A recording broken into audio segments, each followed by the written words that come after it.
안녕하세요. 사연에 빠지다의 DJ 민영입니다. 오늘도 첫 번째 사연 시작하기 전에 구독과 좋아요 버튼 눌러주시고요. 오늘의 사연 바로 시작해 볼게요. 안녕하세요. 평소 휴식 시간에 틈틈이 사연 채널을 애청하고 있는 시청자입니다. 저는 요즘 흔히들 말하는 돌싱, 돌아온 싱글입니다. 10여 년 전에 이혼한 후 현재 혼자서 살고 있어요. 한때 평생을 약속했던 두 사람이 갈라서게 된 데에는 다들 각자의 이유가 있겠지만 저는 남들보다 조금 더 특별하다면 특별한 그런 사연을 가지고 있습니다. 오랫도록 제 마음 한켠에만 묻어두고 살았던 이야기를 여러분과 공유하고 싶어 글을 보내봅니다. 저는 미술을 업으로 삼은 사람입니다. 아주 어렸을 적부터 그림 그리는 것을 좋아했죠. 미술에 흥미를 보이는 저를 위해 저희 부모님께서는 제가 초등학교에 들어가기 전부터 집으로 미술 선생님을 모셔 수업을 받도록 해주셨어요. 요즘에는 어린 나이에 가정 방문 수업을 받는 아이들이 많지만 제가 어렸을 적만 해도 그리 흔한 경우는 아니었습니다. 미술뿐만 아니라 저는 배우고 싶은 것이 있으면 뭐든지 배울 수 있었고요. 가지고 싶은 것이 있으면 뭐든 가질 수 있었습니다. 사업을 하시는 아버지 덕에 부유한 환경에서 자라났거든요. 흔히들 말하는 부잣집 아가씨였죠. 늦둥이 외동딸로 태어난 저는 어렸을 적부터 부모님의 기대와 사랑을 한몸에 받고 자랐습니다. 초등학교에 입학한 후에는 조금 더 전문성이 있는 미술학원에 다니기 시작했고 모든 사생대회에서 상을 휩쓸어 왔습니다.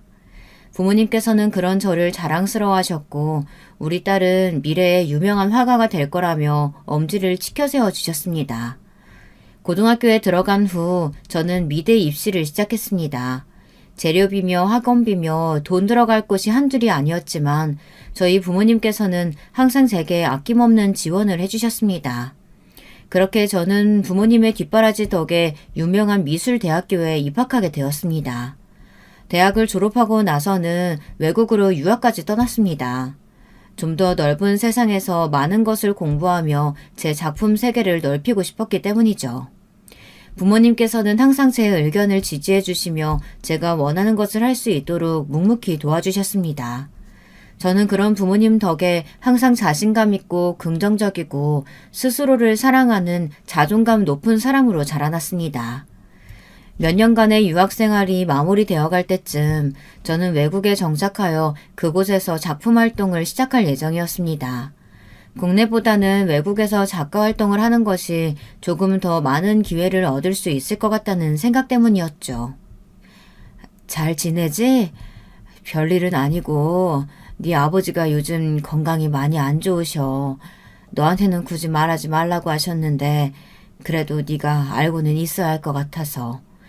요즘 딸 보고 싶다는 말씀도 자주 하시고 잠깐 한국 들어와서 재정비하는 시간도 좀 갖고 쉬다 가는 건 어떠니? 어느 날 걸려온 어머니의 전화에 저는 한국행 비행기에 몸을 실었습니다. 오랜만에 뵌 아버지의 얼굴은 제 기억 속 모습보다 많이 수척해 보였습니다. 전화기 너머로 들려오던 아버지의 목소리는 항상 건강하고 밝게 느껴졌었는데 멀리 나가 있는 자식이 혹시나 걱정할까봐 아픈 것도 말씀하시지 않으셨다니. 그동안 딸로서 너무 무신경했던 것 같아 마음이 좋지 않았습니다. 아버지께서는 평소 앓으시던 지병과 과로가 겹쳐 병원에 누워 계시던 상태였고 저는 그런 아버지를 돌보며 잠시 한국에 머물기로 했습니다. 아버지의 상태가 회복되실 동안 가족들과 시간을 보내고 재충전을 한 뒤 외국으로 돌아갈 생각이었죠. 그렇게 당초 예상했던 것보다 더 오랜 시간이 지났지만 아버지의 건강은 호전될 기미가 보이지 않았습니다. 오히려 전보다 눈에 띄게 기침도 늘어나고 식욕도 줄어들어 식사하기도 힘들어 하셨죠. 원래 계획대로라면 다시 외국에 돌아가고도 남을 시간이었지만 저는 결국 외국행을 포기했습니다. 이대로 외국에 나가서 작품 활동을 시작한다고 해봤자 아프신 아버지가 계속 마음에 걸릴 것이 뻔했고 꼭 외국이 아니어도 국내에서도 충분히 그림을 그릴 수 있었으니까요. 아버지께서 쾌차하실 때까지는 가까운 곳에서 지내며 자주 얼굴을 비칠 생각이었습니다. 제가 가족들 곁에 머물기로 했다는 소식에 아버지께서는 몹시 기뻐하시면서도 본인이 제 발목을 붙잡은 게 아닌가 싶은 생각에 미안한 기색을 보이셨습니다. 저는 그런 아버지의 손을 꼭 감싸드리고는 절대 그렇지 않다고 지금껏 부모님께서 저를 도와주셨던 것처럼 저도 아버지께서 힘드실 때 곁에 있고 싶은 것이라고 말씀드렸습니다. 그렇게 저는 가족들 곁에서 개인 작품들을 그려내며 시간을 보내고 있었습니다. 너 혹시 선볼 생각 없니? 너 한국에서 지내고 있다니까 주변에서 하도 선자리가 많이 들어와서. 네가 결혼 생각 없는 건 알고 있지만 아버지 건강이 요즘 들어 더 안 좋아지셨잖니. 난 저러다가 네 아버지 갑자기 쓰러지는 건 아니까 걱정이다. 아버지가 말씀은 안 하셔도 너 결혼한다고 하면 좋아하실 거다. 주변에서는 다들 손주 자랑이고 난린데 너는 지금껏 애인 한 번 안 데리고 왔잖니. 엄마가 봤는데 사람 참 괜찮아 보이더라. 의사인데 인상이 좋아. 마음 편하게 가지고 한번 만나보기라도 해봐. 사실 전 결혼을 하고자 하는 생각이 전혀 없었습니다. 일단 저는 연애라는 행위 자체가 썩 잘 맞는 사람이 아니었습니다. 누군가에게 저를 맞추고 상대를 위해 저를 희생하고 관계에 매여 있고 싶지 않았습니다. 저는 항상 자유롭고 싶었거든요. 물론 저와 마음이 잘 맞는 사람을 만나 함께 시간을 보내고 감정을 교류하는 것도 참 즐거운 일이었지만 제게는 저만의 시간이나 제 작품 세계가 그에 못지않게 중요했습니다. 결혼 정년기는 조금 지난 나이였지만 전 전혀 마음이 조급하지 않았습니다. 쫓기듯 결혼하고 싶지도 않았고요. 그렇지만 어머니의 제안을 단칼에 거절하기도 쉽지 않았습니다. 어머니의 말씀대로 아버지의 건강이 날이 갈수록 좋지 않아지고 있었거든요. 아버지께서는 어렸을 적부터 자유분방했던 제 성격을 잘 알고 계셨기에 한 번도 제게 결혼에 관해 얘기를 꺼내지 않았지만 부모로서 당연히 하나뿐인 딸이 평생의 반려를 만나 안정적인 삶을 살길 원하실 터였습니다. 결국 저는 한참의 고민 끝에 선자리에 나가게 되었습니다. 당장 이 남자와 결혼을 해야겠다라는 생각보다는 어디 한번 만나나 보자 하는 생각이었죠. 안녕하세요. 오늘 나와주셔서 감사합니다. 사진보다 실물이 훨씬 아름다우시네요. 미술하시는 분이라고 들었어요. 저는 어렸을 적부터 공부만 하느라 미술이고 음악이고 그런 예술적인 것들에는 영 문외한이거든요. 그래서 그런지 예술하시는 분들 보면 참 멋져 보여요. 선자리에서 처음 만난 남편은 괜찮은 사람이었습니다. 예의도 바르고 멀끔하게 생긴 외모에 무엇보다도 제가 하는 일에 대해 관심이 많아 보였습니다. 남편은 피부과 의사였는데 홀어머니 밑에서 자라났다고 했습니다. 유복하게 자라온 저와 달리 어렸을 적부터 갖은 고생을 하고 커온 사람이었죠. 저희 어머니께서 혼자 저를 키우시느라 정말 고생 많이 하셨어요. 제가 어렸을 적에 사고로 아버지가 돌아가셨거든요. 고생하시는 어머니 보면서 전 죽어라 공부했어요. 내가 나중에 꼭 성공해서 어머니께 효도해야겠다는 생각뿐이었죠. 사실 이 자리도 어머니께서 하도 등 떠미셔서 나온 자리예요. 부모님들께선 다들 그렇잖아요. 자식이 얼른 결혼하고 손주도 낳았으면 좋겠고. 첫 만남부터 본인의 가족사며 속에 있는 생각들을 꾸밈없이 말하는 모습에 참 소탈한 사람이구나라는 생각이 들었습니다. 부모님 등살에 못 이겨 선자리에 나왔다는 말에 묘한 동질감도 느꼈고요. 얘기를 나눠본 남편은 정말로 결혼에 큰 뜻이 없는 사람 같았습니다. 그런 모습에 오히려 더 호감이 갔던 것 같아요. 한 번의 선자리로 끝날 줄 알았던 만남은 그 뒤로도 이어졌습니다.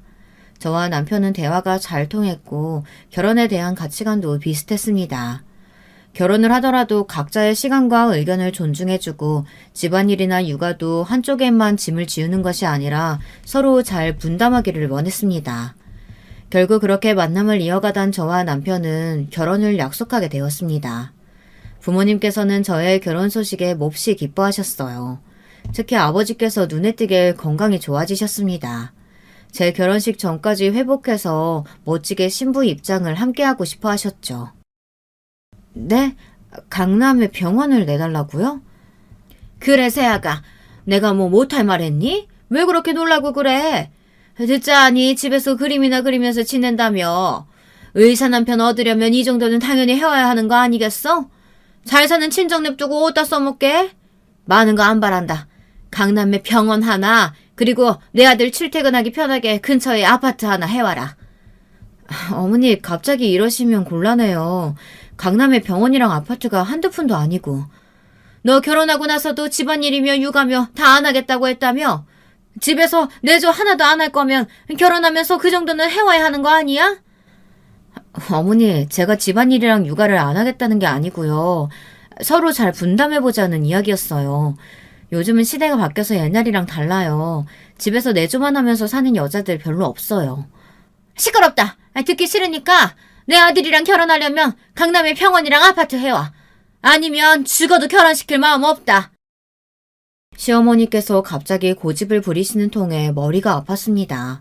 강남의 병원에 아파트라니.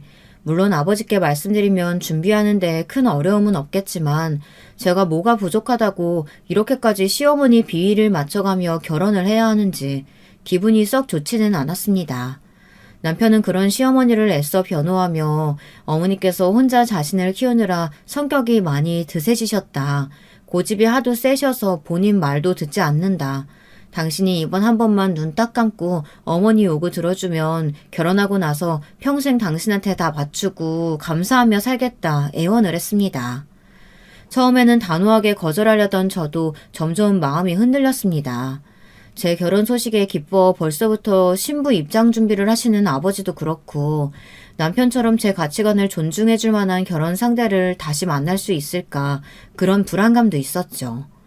결국 저는 시어머니의 요구를 부모님에게 알렸고 제 예상대로 부모님께서는 흔쾌히 병원과 아파트를 준비해 주시겠다 하셨습니다. 평생 혼자 늙어 죽을 것 같던 딸이 결혼을 하겠다는데 뭔들 못 해주시겠어요. 부모님을 위한 결혼이었지만 결국에는 또 부모님께 도움을 받는구나 하는 생각에 마음이 무거웠습니다. 과정이 어찌되었든 그렇게 저는 남편과 결혼에 성공했고 부모님께서는 약속대로 강남의 피부과를 개원해 주셨습니다. 남편과 저는 병원과 가까운 곳에 위치한 신축 아파트에서 신혼생활을 시작했어요. 남편은 결혼 전 약속했던 대로 제게 간섭을 한다거나 집안일 등을 요구하지 않았습니다. 집에서 그림 작업을 하는 저는 생활 패턴이 평범한 직장인들과는 조금 달랐습니다.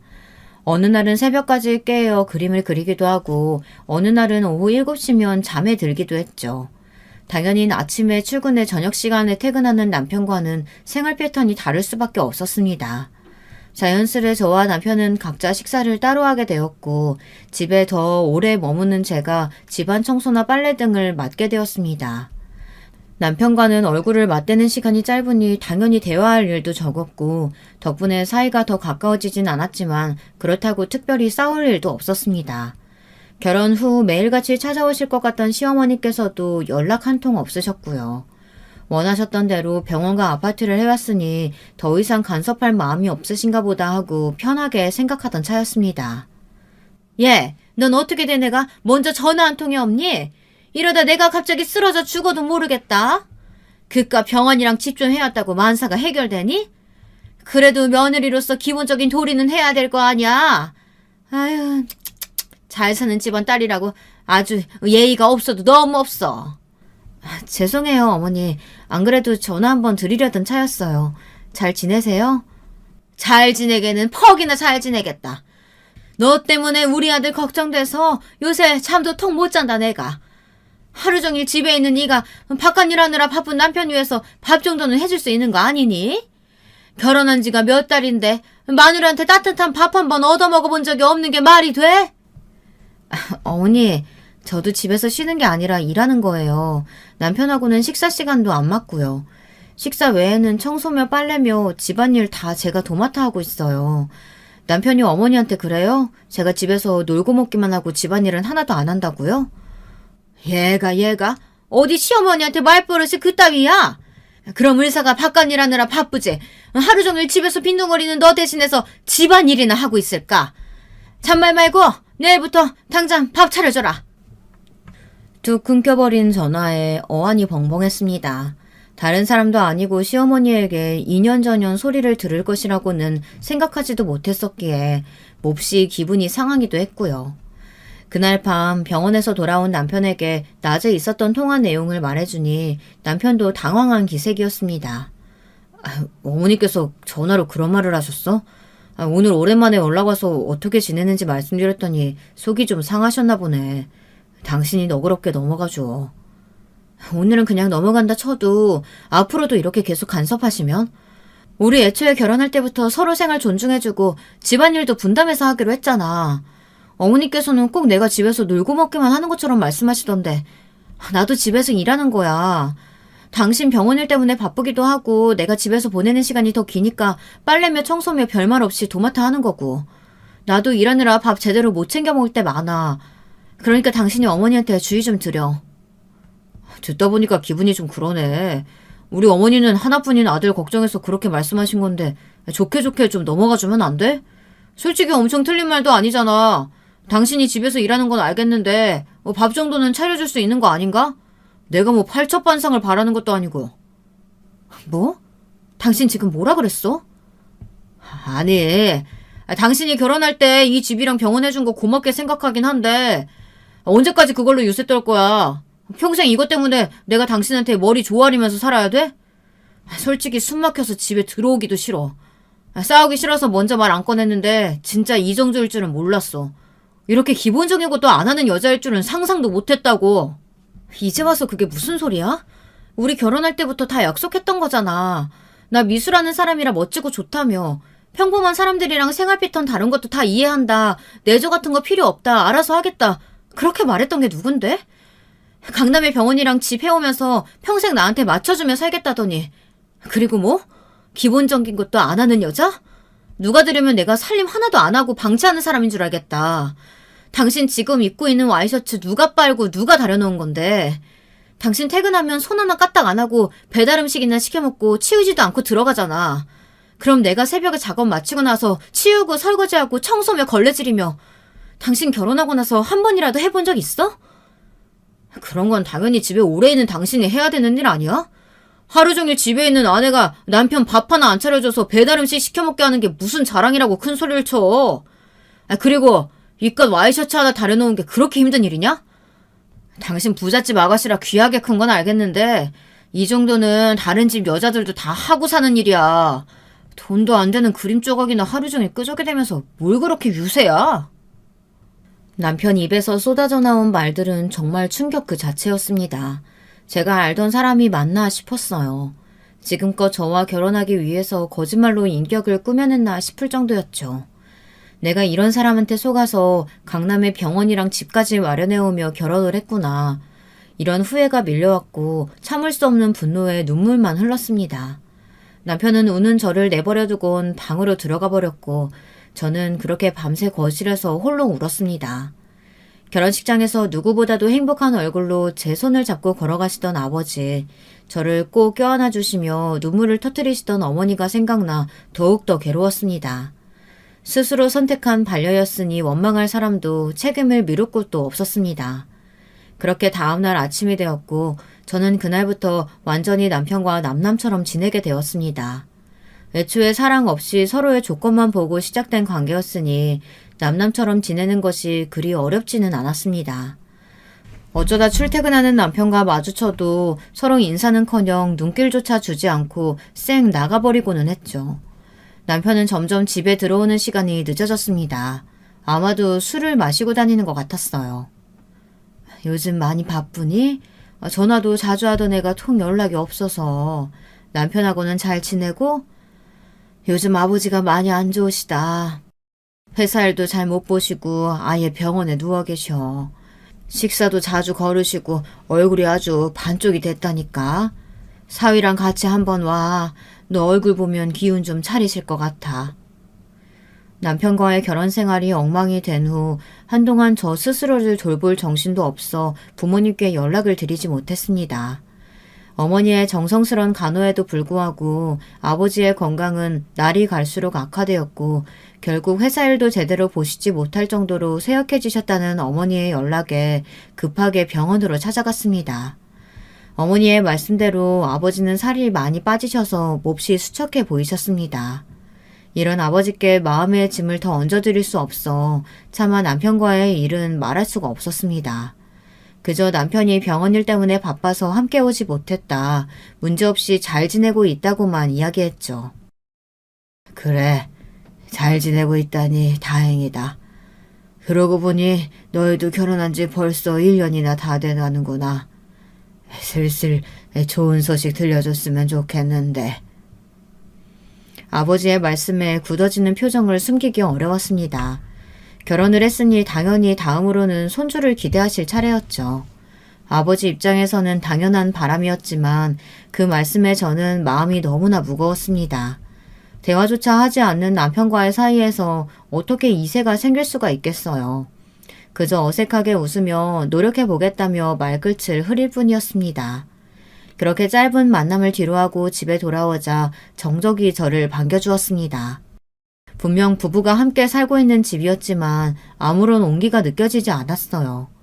남편은 저에게 시위라도 하듯 거실에 아무렇게나 옷을 벗어놓거나 배달 음식을 먹고 며칠 동안이나 치우지 않은 채로 방치하고는 했습니다. 결국 보다 못한 제가 몇 번 음식을 치우기도 했지만 이러다가는 끝이 없을 것 같아 신경을 끄기로 했죠.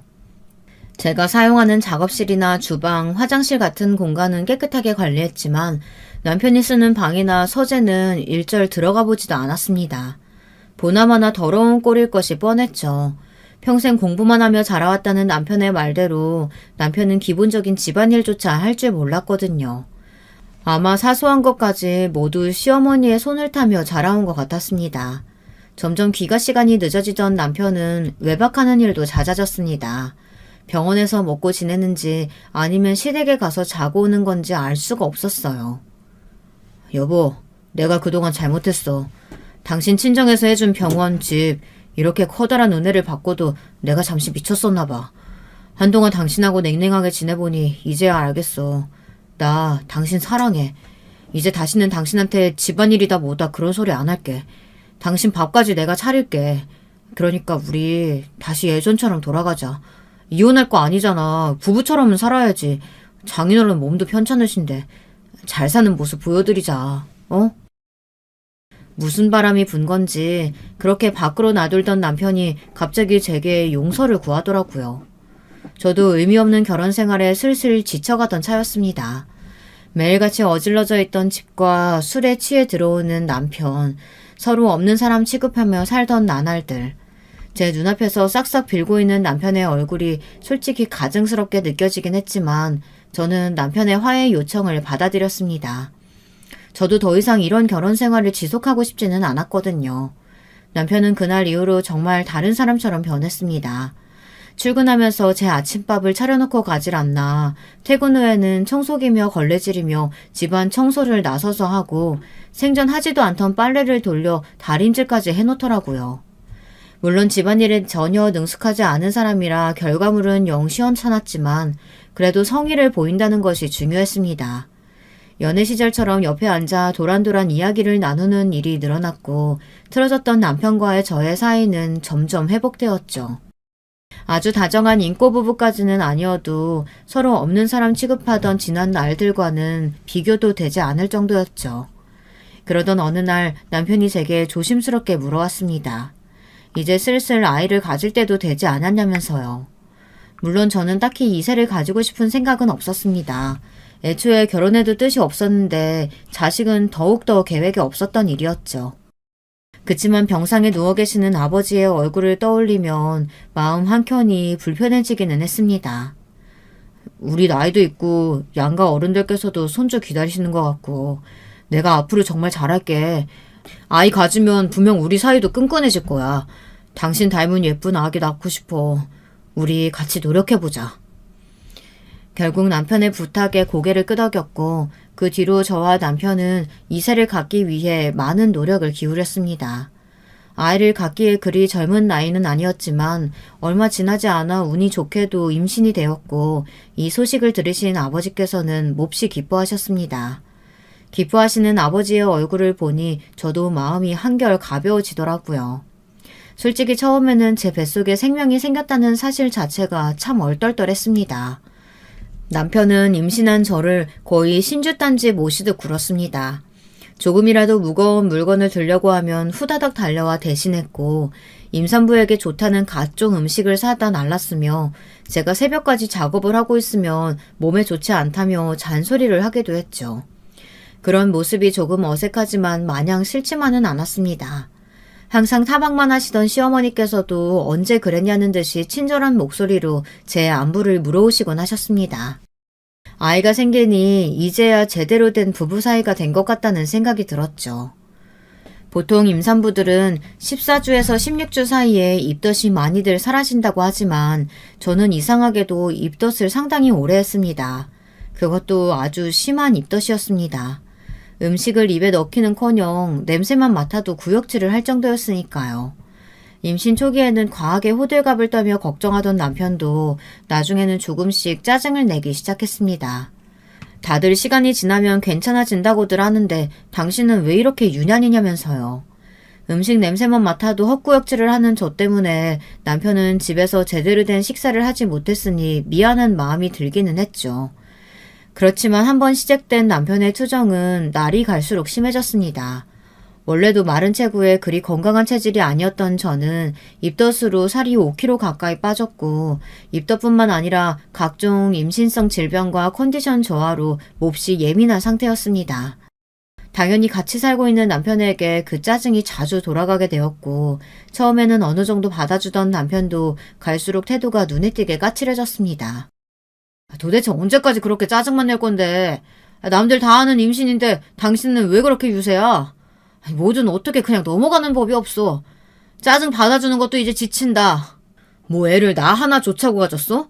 내가 무슨 죄인도 아니고 언제까지 당신 수발 들면서 지내야 되는 건데. 나도 숨 좀 쉬고 살자. 그렇게 남편은 점점 결혼 초의 모습으로 돌아가기 시작했습니다. 입덧 때문에 고생하는 저를 무시한 채 본인이 먹고 싶은 배달 음식을 시켜 먹거나 배가 불러오는 저를 두고 밤늦게까지 술을 마시고 돌아오고는 했어요. 어떤 날은 아예 연락도 없이 외박을 하기도 했습니다. 그런 남편의 모습을 보며 잠시나마 저런 인간과 행복한 미래를 꿈꿨던 제가 참 바보같이 느껴졌습니다. 사람은 고쳐 쓰는 게 아니라는 말이 괜히 있는 게 아니더라고요. 결국 저는 부른 배를 붙잡고 혼자서 집안일이며 식사를 챙기게 되었습니다. 아픈 곳은 많은데 가만히 누워서 쉬질 못하니 하루가 다르게 몸 상태가 나빠졌어요.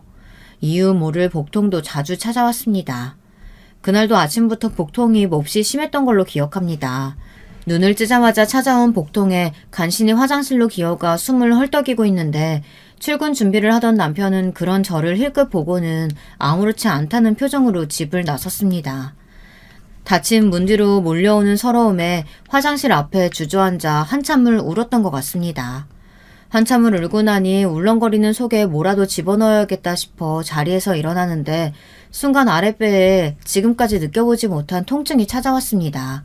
배가 찢어지는 듯한 아픔에 그대로 자리에 꼬꾸라졌고 그렇게 의식을 잃었습니다. 눈을 뜨니 병원이었고 어머니께서 엉망이 된 얼굴로 침대 앞에 앉아 계셨습니다. 유산이라고 했습니다. 쓰러졌던 제가 발견된 건 늦은 새벽이었습니다. 저는 꼬박 하루 동안 바닥에 엎어져 있었던 것입니다. 남편은 그날도 어김없이 늦게 집에 돌아왔고 바닥에 쓰러져 있던 저를 보고 급하게 구급차를 불렀습니다. 발견될 당시 제 주변은 온통 하열한 피로 가득했다고 합니다. 조금이라도 일찍 병원을 찾았으면 아이를 살릴 가능성이 있었을 텐데 너무나 늦게 병원을 찾아왔고 평소에 산모 건강도 좋지 않아 아이가 오래 버티지를 못했다고 했습니다. 소식을 전해 들으신 아버지께서는 충격의 의식을 잃고 중환자실로 옮겨지셨습니다. 너무나 갑작스럽게 찾아온 슬픔에 실감이 잘 나지 않았습니다.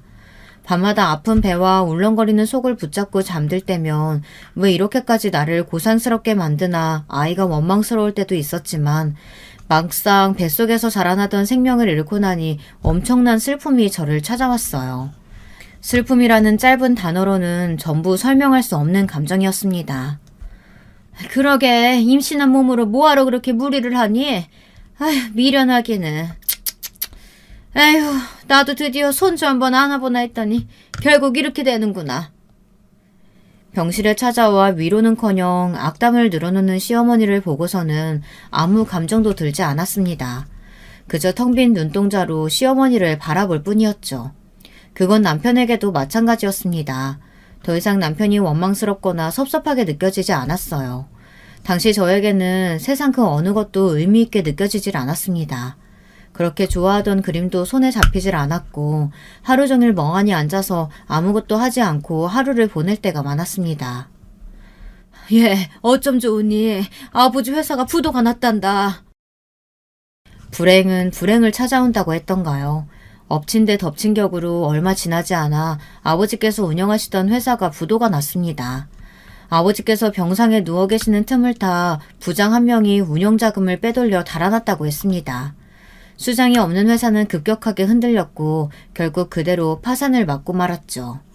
어머니께서는 충격에 쓰러지셨고 유산 이후 남보다 못한 사이가 된 남편은 부도 소식을 알게 된 후 전보다 더 냉랭해졌습니다. 남편은 점점 집을 비우는 날이 잦아졌고 시어머니께서는 부도 소식에 안부를 묻기는커녕 집이랑 병원 팔아서 친정에 보태줄 생각은 추워도 말라며 으름장을 놓으셨습니다.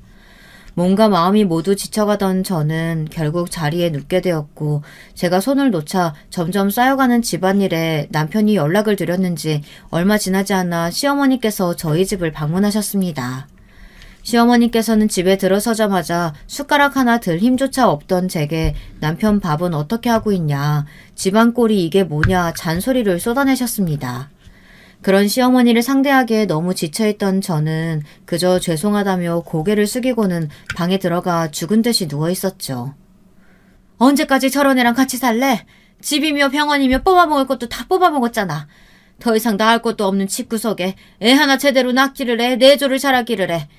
네가 저번에 보여줬던 걔보다 나을 게 하나도 없다. 번듯한 병원도 있고 집도 있겠다. 빨리 이혼하고 걔랑 재혼해서 떡두꺼비 같은 아들 하나 딱 낳으면 좋겠구만. 걔는 뭐하는 집안 딸이라니? 어머니 목소리 좀 낮추세요. 그래도 아직 이혼도 안 했는데 간통죄로 집어넣겠다고 난리라도 치면 어떡해요. 제가 알아서 잘 정떨어지게 굴어볼 테니까 걱정하지 마세요. 저 사람 입에서 먼저 이혼 소리 나오게 할게요. 열린 문틈 사이로 들려오는 두 사람의 대화 소리에 눈물이 볼을 타고 흘러내렸습니다.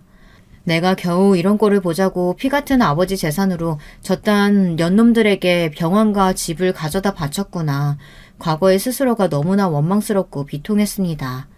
가장 비참했던 것은 두 사람의 대화를 전부 들었음에도 자리에서 일어나 큰 소리로 따질 수가 없다는 사실이었습니다. 툭 치면 쓰러질 것 같은 몸뚱이에 병상에 누워 계시는 부모님, 부도난 아버지의 회사, 얼마 전 하늘로 떠나보낸 아이. 스스로가 너무나 한심했고 보잘것없이 느껴졌습니다. 재혼이니 뭐니 멀쩡한 아내를 두고 불륜을 저지르고 있는 남편에게 한마디 말조차 꺼낼 수 없을 정도로요. 그 뒤로 시어머니께서는 저희 집에 머무시며 남편의 뒷바라지를 하셨습니다. 방에 누워있는 제가 사람처럼 느껴지지도 않는 건지 아예 투명인간 취급을 하셨죠. 두 사람은 거실에서 종종 남편의 내연녀 이야기를 꺼냈고 사실상 저보고 들으라는 듯이 말하는 투였습니다. 우리 이혼하자. 당신이나 어머님이나 내가 알아서 떨어져 주기를 바라는 것 같은데 원하는 대로 해줄게. 대신 우리 친정에서 해준 이 집이랑 병원 돌려줘. 결국 먼저 이혼 이야기를 꺼낸 것은 저였습니다. 이대로 이 집에서 유령 취급 받으며 사느니 차라리 마음 편히 혼자 살 대로 돌아가고 싶었거든요.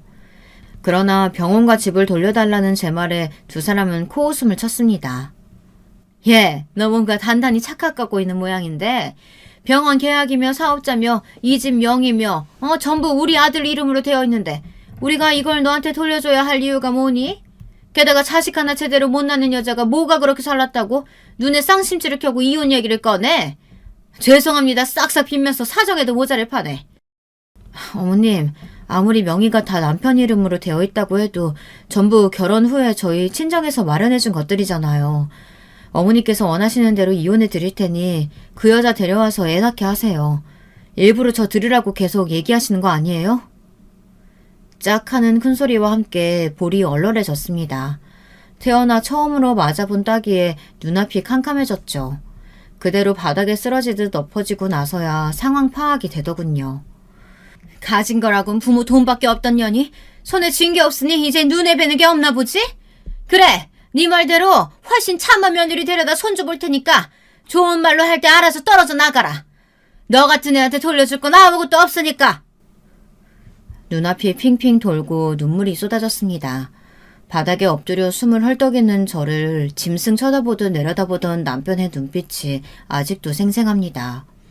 저는 그저 그 상황에서 빨리 벗어나고 싶었습니다. 부모님께서 멀쩡히 제 곁에 계셨다면 재살 분할 소송을 하든 간통죄로 고소를 하든 최소한의 무언가를 더 시도해보려 했겠지만 당시 제게는 그럴 만한 힘도 의지도 없었습니다.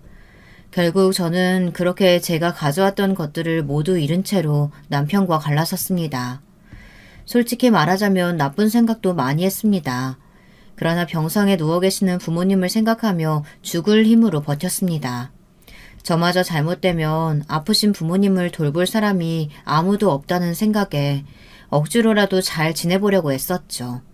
그렇게 시간이 흘렀고 하늘이 저를 불쌍히 여겨주신 건지 의식이 없으시던 아버지께서 기적처럼 눈을 뜨셨습니다.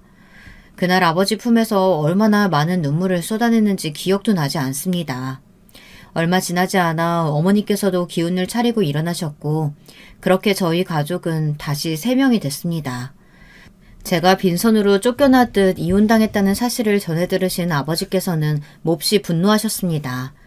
당장 병원으로 찾아가겠다며 일을 가시는 아버지께 저는 아버지께서 눈을 뜨신 것만으로 충분하니 한동안 몸 관리에만 신경 쓰시라 간곡히 부탁을 드렸습니다. 길길이 날뛰시던 아버지께서는 제 간절한 부탁에 결국 고집을 꺾으셨고 태어나시자마자 다시 사업일에 뛰어드셨습니다.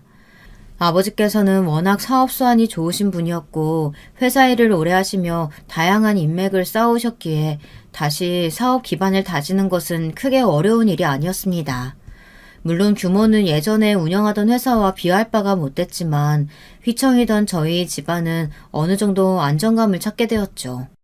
그 과정에서 부모님께서는 몇 번이고 제게 남편과 시어머니 얘기를 꺼내셨지만 저는 그럴 때마다 이미 다 지난 일이라 생각한다. 그 사람들과는 이제 엮이고 싶지 않다며 딱 잘라 말했습니다. 그렇게 10여 년의 시간이 빠르게 흘러갔고 저는 부모님 곁에서 제 작품을 그리며 제대로 된 작가 활동을 하기 시작했습니다. 좋은 기회로 큰 전시에도 여러 번 참여했고 점점 더 이름이 알려지자 작품이 하나둘 팔리기 시작하며 벌이가 생겨났죠.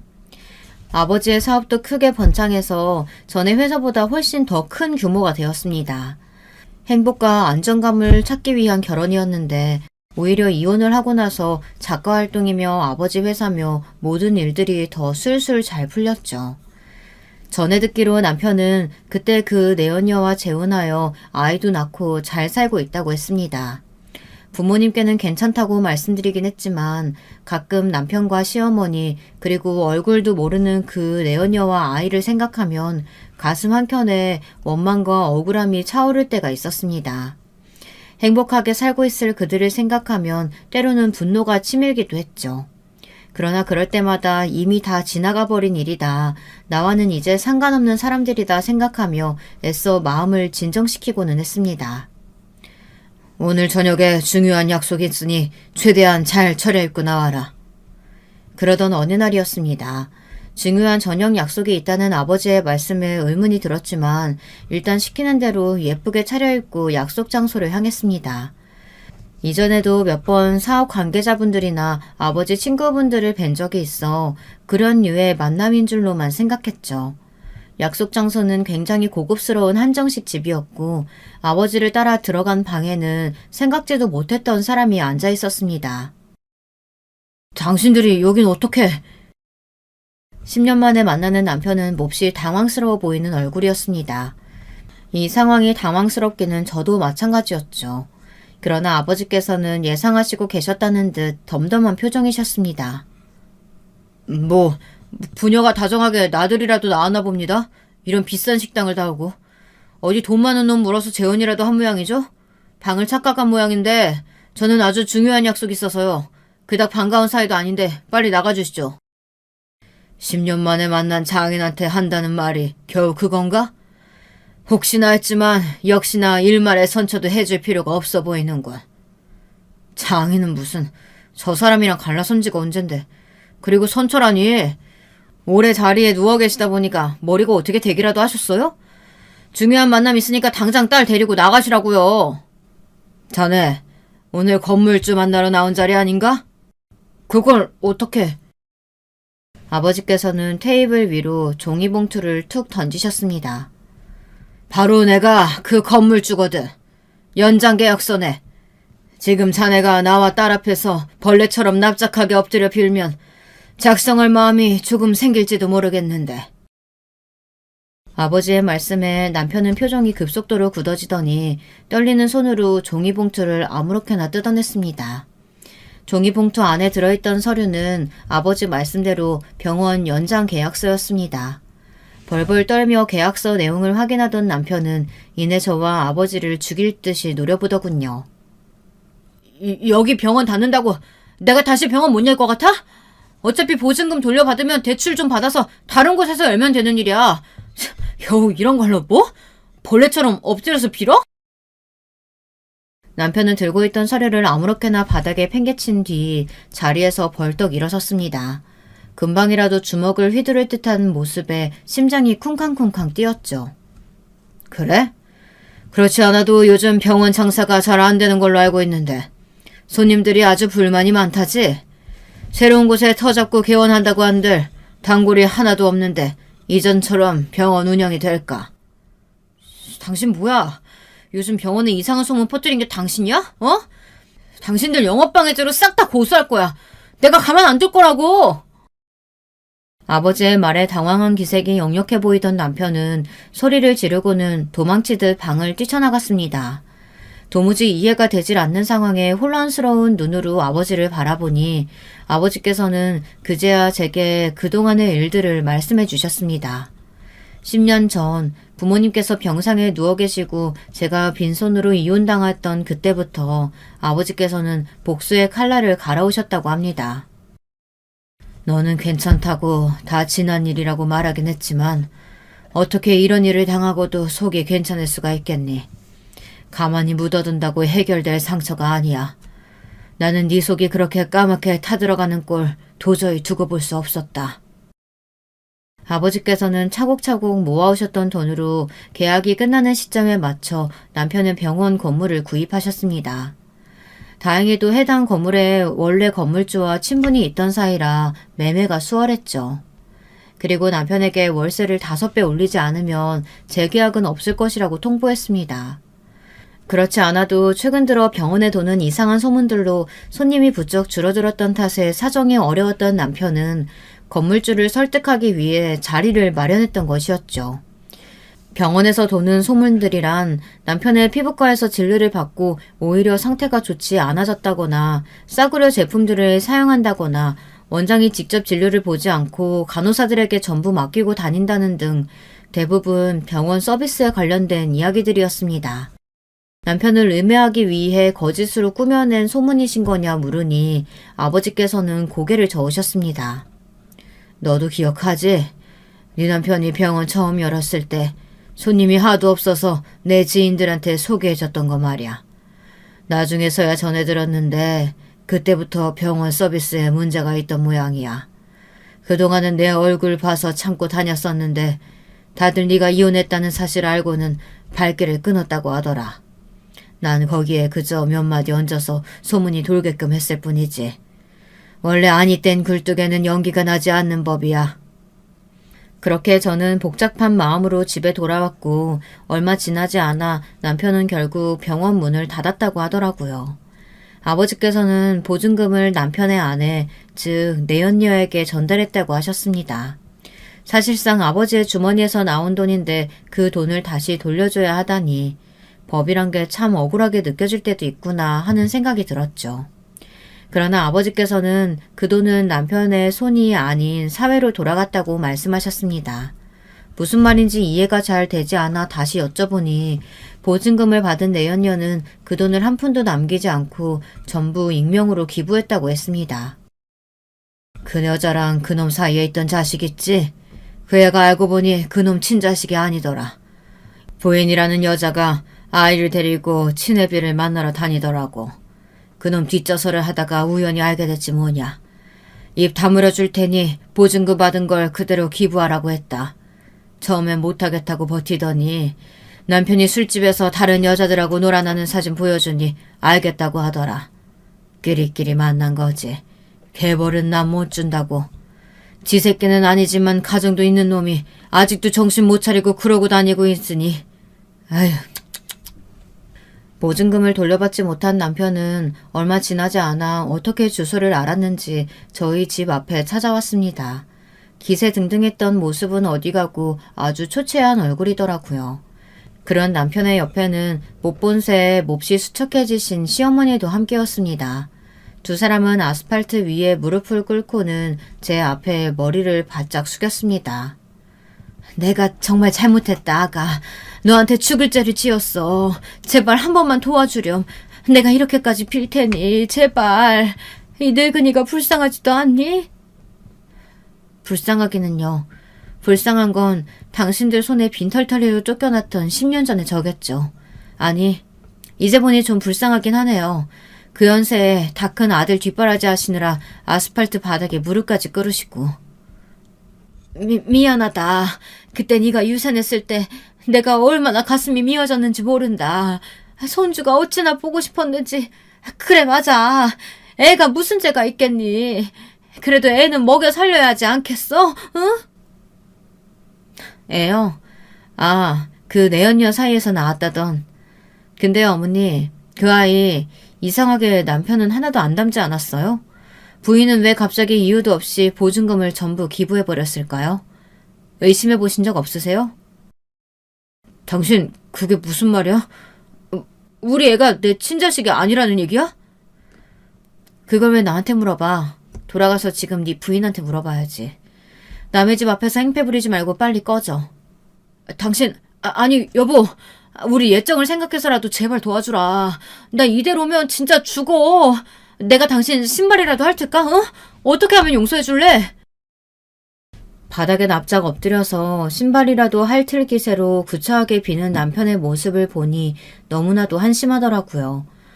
원래도 한평생 공부만 해왔던 사람이라 병원 일 외에 다른 분야에는 문외한인 인간이었지만 그렇게 긴 세월 동안 병원을 운영해오며 일말의 저축이나 위험에 대한 대비조차 해놓지 않았던 건지 스스로 해결하려는 의지도 없이 이런 아스팔트 바닥에 노쇠하신 어머니를 무릎 꿇리는 모습을 보니 혐오감이 차올랐습니다.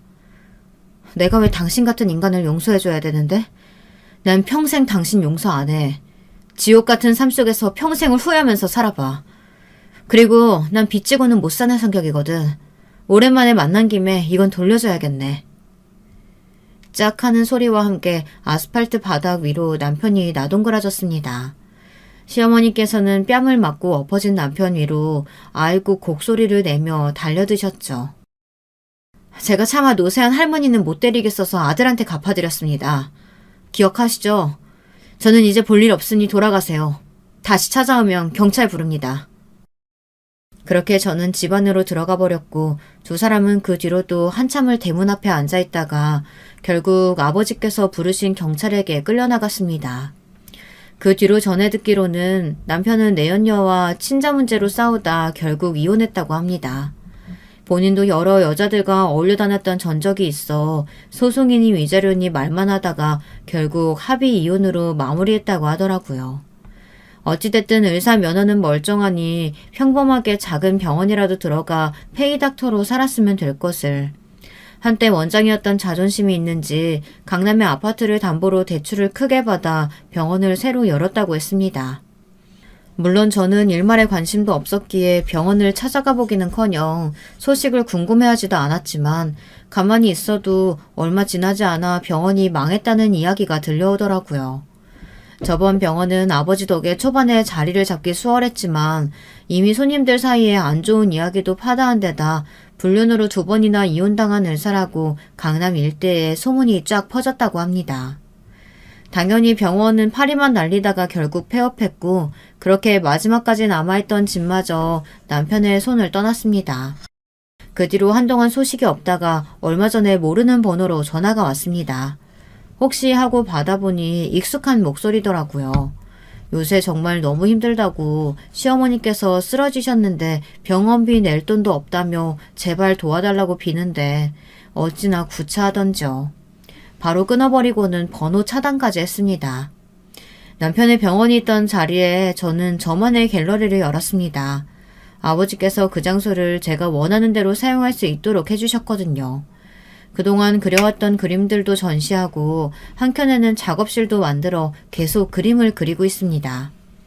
결혼은 정말 제 인생의 무덤이었던 것 같아요. 제 스스로 묫자리까지 만들어 들어갔지만 결국엔 스스로 파헤치고 나왔으니 참 다행이죠.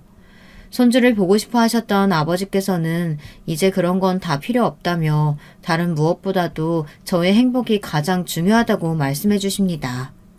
아버지의 말씀대로 전 지금 혼자서도 너무나 행복합니다.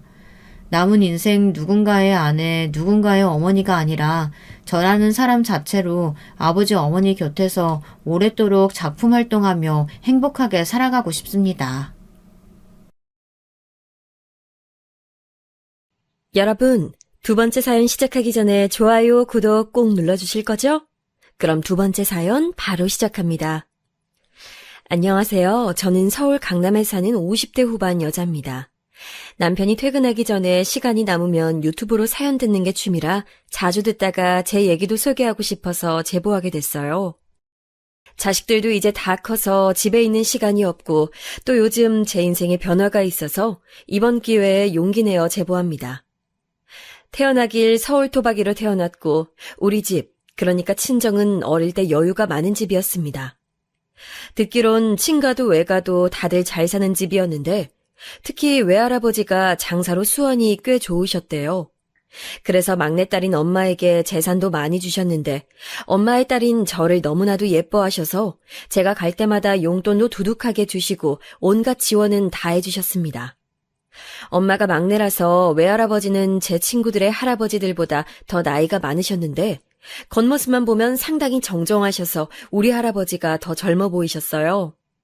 외할아버지는 제가 고등학교 1학년 때 돌아가셨는데 저는 그때 우리 엄마가 우는 모습을 태어나서 처음 봤습니다. 외할아버지는 암으로 돌아가셨는데 돌아가시기 전에 아프셨을 때도 엄마와 제가 병원에 가면 반응을 특히 많이 하셔서 저도 너무 슬퍼서 한동안 정신을 차릴 수가 없었어요.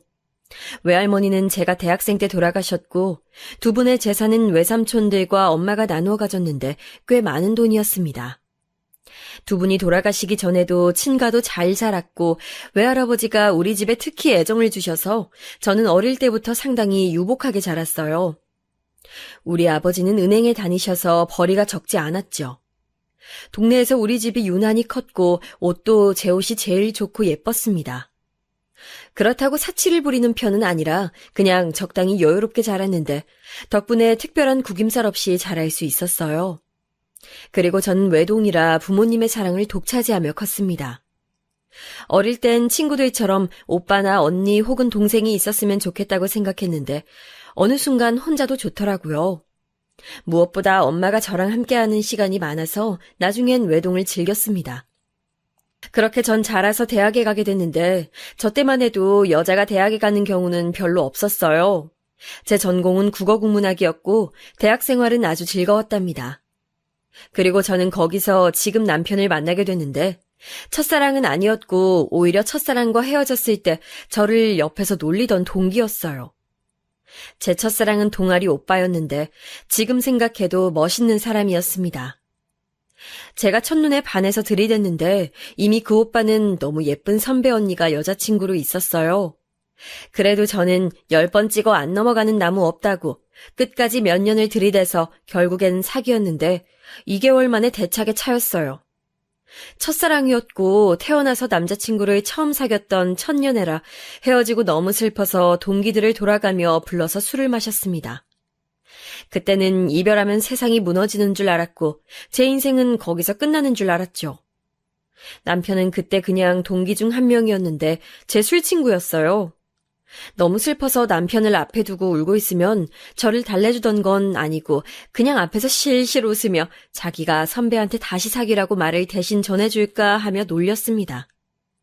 처음엔 그게 얄미웠는데 시간이 지날수록 같이 울어주던 동기들도 고마웠지만 저렇게 제 슬픈 감정을 없애준 남편이 참 고맙더라고요.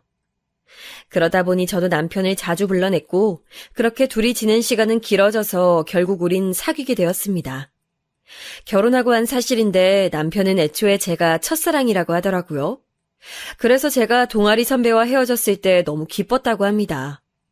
그것도 모르고 저는 남편을 불러내어 저를 위로해달라 했던 거죠. 선배와 사귈 때는 연애하는 내내 설레고 좋아서 어쩔 줄 몰랐는데 남편과 만날 땐 그냥 진짜 친구 만나는 기분이었는데 대신 남편을 만나는 내내 너무 웃어요. 웃겨서 시간 가는 줄 모르는 그런 친구들 있잖아요.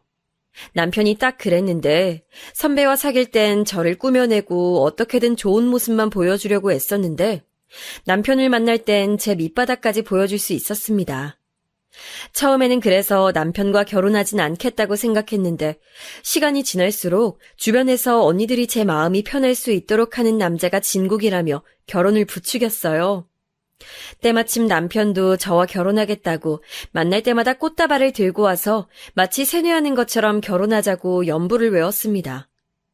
언니들 말대로 평생 살 건데 내가 가장 편하고 나를 다 내려놔도 아무 문제가 없는 사람과 결혼하는 게 맞다 생각하기도 했고 또 다른 남자를 만나기엔 제 성격상 귀찮고 또 그 새로운 사람을 만나서 알아가는 과정이 저한텐 버거워서 남편의 결혼하자는 요구를 승낙하게 되었습니다.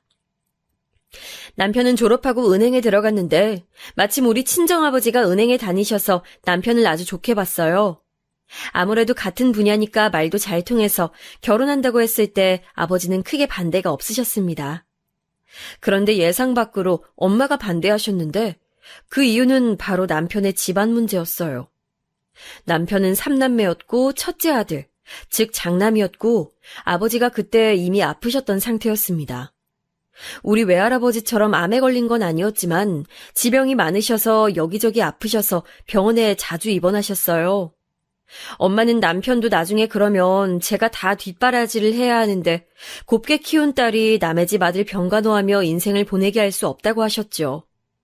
그리고 시아버지가 돌아가시면 시어머니가 혼자 남게 되는데 그것도 싫다고 하시고 남편 밑으로 동생이 둘이나 있는데 나중에 남편에게 부담이 많이 될 수 있다며 반대하셨습니다. 무엇보다 남편의 집이 우리 집처럼 여유 있는 집이 아니라 결혼하면 우리 집에서 더 많은 지원이 올 것 같았거든요. 엄마는 그런 경제적인 이유가 나중에 분명 제 결혼 생활에 걸림돌이 될 거라고 강하게 반대하셨어요. 제가 외동딸이고 엄마가 저를 키우며 저한테 신경을 많이 쓴 것도 알고 많은 사랑을 주신 것도 당연히 알고 있습니다. 그래서 사실 남편한텐 비밀이지만 엄마가 주선한 선자리에도 나간 적이 있어요. 그런데 오히려 선을 볼 때마다 저는 남편이 아니면 안 될 것 같더라고요. 그렇게 부자라고 해서 나가면 자기 자랑 혹은 부모님 재산 자랑을 하고 사람에 대해 서로 알아가는 시간보다는 재산 자랑과 미래의 돈을 어떻게 굴릴 것인지 토론하는 현장에 가까웠습니다. 대놓고 우리 집 재산을 탐내는 사람도 있었고 전 아무 말도 하지 않았는데 본인이 앞서서 우리 집 재산과 본인 집 재산을 합치면 어느 정도 돈이 모이니 그걸로 투자하면 더 부자가 될 거라고 김칫국을 먹던 사람도 있었어요. 몇 번의 선자리 끝에 저는 엄마와 깊은 대화를 나누고 결국 엄마는 제 결정을 존중해 주셨습니다. 그러면서 이왕 결혼하는 거 인생에서 한 번뿐인데 제대로 해야 한다고 말하며 생각보다 더 많이 지원을 해주셨어요. 남편 집에서는 당연히 제가 며느리로 들어간다니까 반대하지 않았는데 시어머니 얘기를 잠깐 하고 갈게요. 시어머니가 제 사연의 핵심이라 말하고 넘어가야 합니다. 시어머니를 처음 본 건 남편의 졸업식이었어요. 제가 남편보다 먼저 졸업해서 그날 저는 졸업하지 않았는데 꽃다발을 사고 아침부터 꽃단장을 열심히 하고 남편을 축하해주러 갔는데 남편 옆에 어떤 여자가 딱 달라붙어 있었습니다. 바로 시어머니였는데 시어머니는 남편이 장남이라 그런 건지 진짜 타인이 보아도 얼마나 의지하고 아들을 사랑하는지 느낄 수 있었어요. 그걸 본 선배 언니들이 저에게 귓속말로 결혼을 다시 생각해보라고 우스갯소리를 할 정도라고 하면 이해되실까요? 저도 그 광경을 보며 마냥 기분이 좋았던 건 당연히 아니고 걱정했지만 남편이 누가 봐도 저를 많이 좋아했고 저한텐 너무 잘해줬기 때문에 주변에 만류해도 결혼하게 됐습니다. 친정에서 집을 마련해줘서 우리는 남들보다 훨씬 여유롭게 결혼 생활을 시작할 수 있었는데 확실히 경제적으로 여유가 있으니 신혼 땐 마냥 행복했어요. 오죽하면 시어머니와 시누이가 저에게 딱 봐도 건들고 기분을 상하게 하는데도 알면서도 웃으면서 넘어갈 정도였습니다. 하지만 그렇게 좋았던 기간도 3개월이 끝이었고 그 뒤로는 시댁 때문에 저는 화가 나는 사건들이 생기게 됐어요. 가장 첫 번째로는 시아버지가 아프셨다고 했잖아요. 그런데 저도 외할아버지가 병원에서 오래 계셔서 어느 정도는 알고 있었는데 병원비가 진짜 예상보다 훨씬 비쌌어요. 시댁은 이미 시아버지의 병원비를 대느라 빚도 많은 상태였는데 우리 집이 잘 사는 것을 알게 된 뒤로는 시어머니는 저에게 돈을 빌려달라고 대놓고 말했는데 마치 맡겨놓은 것처럼 부탁하더라고요. 하도 뻔뻔하게 부탁해서 어렸던 저는 이상하다고 생각하지도 못할 정도였습니다. 네 시아버지가 아프니까 지금 식구들이 얼마나 속상하니. 시아버지가 빨리 나아야 아가 너도 행복하잖아, 그치? 그러니까 조금만 도와줘. 시어머니는 그렇게 저한테 종종 돈을 가져가셨는데 이왕 결혼한 거 저는 잘 보이고 싶은 마음도 있었고 무엇보다 돌아가신 외할아버지가 생각나서 돈을 줬습니다. 엄마가 저에게 혹시 살면서 무슨 일이 생기면 쓰라고 하셨던 비상금이 있는데 그 돈은 결혼 전에 제가 성인이 되자마자 주신 돈이었어요. 그걸 대학생 때 딱히 쓸 일이 없었는데 남편도 모르는 돈이라 쉽게 시어머니에게 줄 수 있었습니다. 저는 여유로운 집안 형편에 맞게 사치를 부리지도 않았고 애초에 저를 꾸미는 것에 딱히 관심이 없었거든요. 그런데 시어머니는 제가 돈을 몇 번 빌려주니까 제가 지갑으로 보였던 건지 돈을 빌리는 빈도가 늘어나고 돈의 액수도 점점 커져 제 비상금은 금방 바닥을 보이게 됐습니다. 엄마가 알면 뭐라 하실 것 같아 거짓말을 하고 아버지에게 말해 도와주기도 했는데 그러니까 더 시어머니의 요구는 날이 갈수록 늘어났고 결국 저는 남편과 엄마에게 털어놨는데 그 계기로 아이가 생기기 전에 이혼할 뻔도 했어요. 엄마는 이게 무슨 일이냐고 화냈고 아버지도 이유가 그거인 줄 몰랐다며 주라는 대로 다 주면 어떡하냐고 저를 혼내셨습니다. 이 사실을 알고 남편도 시어머니에게 왜 자기 몰래 며느리에게 돈을 가져가냐고 화내고 집안이 뒤집혀서 난리도 아니었어요. 신혼 때고 또 그냥 앞으로 이러지 말자고 자세한 액수는 제가 말하지 않았기 때문에 그냥 넘어가게 됐는데 이 계기로 시어머니와 제 사이가 조금 어색해졌습니다. 나중에 알게 된 사실로는 그 돈이 오로지 시아버지의 병원비로 쓰인 게 아니고 시누이의 옷을 사는데도 사용이 됐다고 하더라고요. 그때 저는 전혀 몰랐기 때문에 순진하게 우리 외할아버지처럼 아파서 돌아가시는 경우가 없도록 병원비라고 생각하고 돈을 넘겼습니다. 시아버지는 아파서 병원에 입원도 자주 하셨고 집에 있어도 기운이 없어 저에게 뭘 바라거나 하지 않았어요. 그냥 당신의 아들과 결혼해줘서 고맙다는 말을 오히려 하셨죠. 남편은 3남매 중 장남이라 동생이 둘이었는데 제가 결혼했을 땐 둘째 도련님은 대학생이었고 막내 시누이는 고등학교를 졸업하고 동네 회사에서 경리로 일하고 있었어요. 남편은 우리 친정에서 집을 사줘서 따로 살았는데 시동생들은 아직 시어머니랑 살고 있었거든요. 그런데 제가 시댁에 갈 때마다 시누이가 얼마나 얄미웠는지 몰라요. 저는 요리를 살면서 해볼 일이 별로 없기도 했고 또 관심도 없어서 잘하지 못했는데 시어머니는 본인이 요리를 가르쳐준다고 저를 시댁으로 종종 부르셨습니다. 그래서 남편은 출근했으니 저도 혼자 집에 있으면 심심하니까 시댁에 가서 요리를 배워야지 생각하고 갔더니 퇴근한 시누이가 제가 한 요리를 맛보고 이게 뭐냐고 대놓고 면박을 주더라고요. 시어머니가 가르친 대로 한 요리인데 어찌나 뭐라 하던지 너무 민망했습니다. 아니, 언니는 이렇게 요리하는데 오빠가 뭐라 안 해요? 그냥 별말 없더라고요. 잘 먹던데요. 심지어 잘 먹어서 살쪘잖아요. 우리 오빠지만 진짜 보살이다, 보살.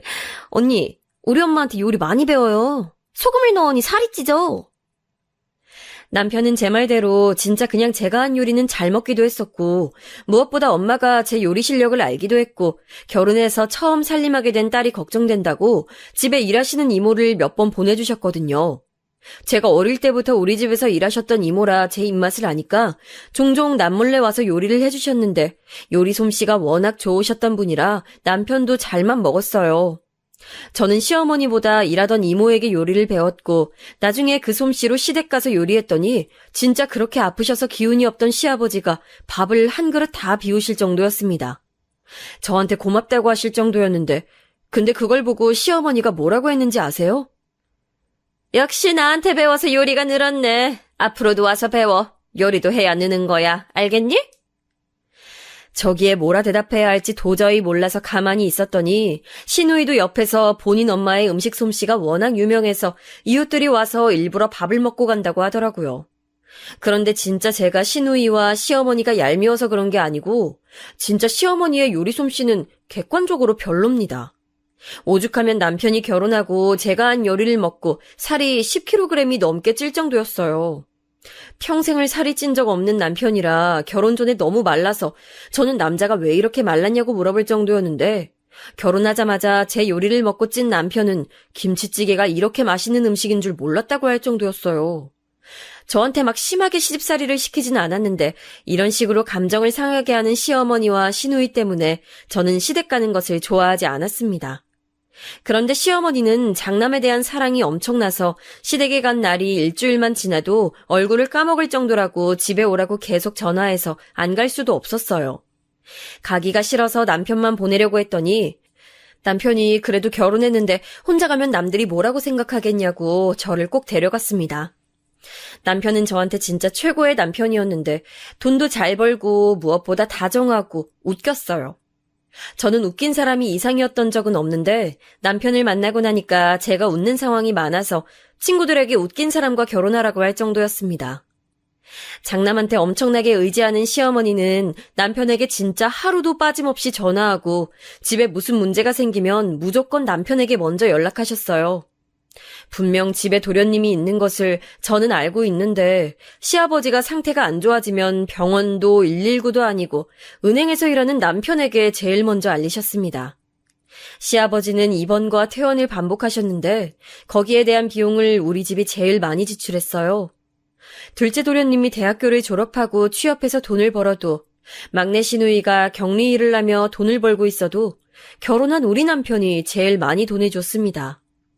만약 우리 친정이 여유 있지 않았으면 아마 우리 부부는 결혼하고 1년 만에 길바닥에서 생활했어야 할 거예요.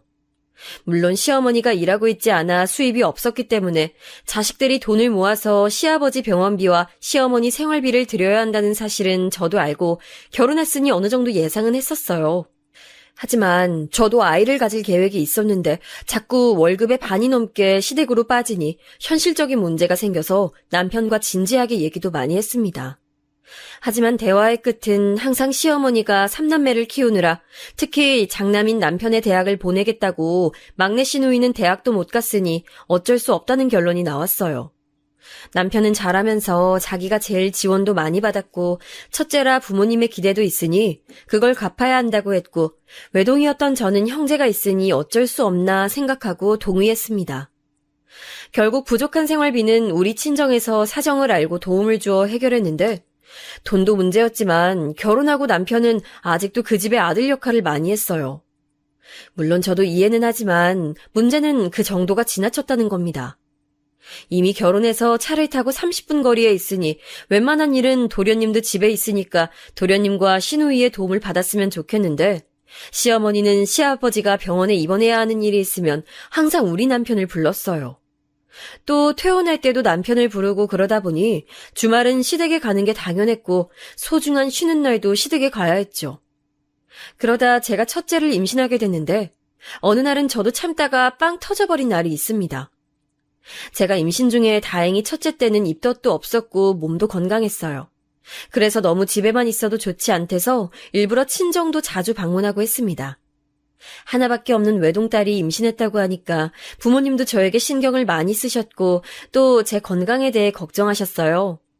그런데 그날은 제가 남편과 같이 시간을 내서 산부인과로 방문하자고 한 날이었습니다.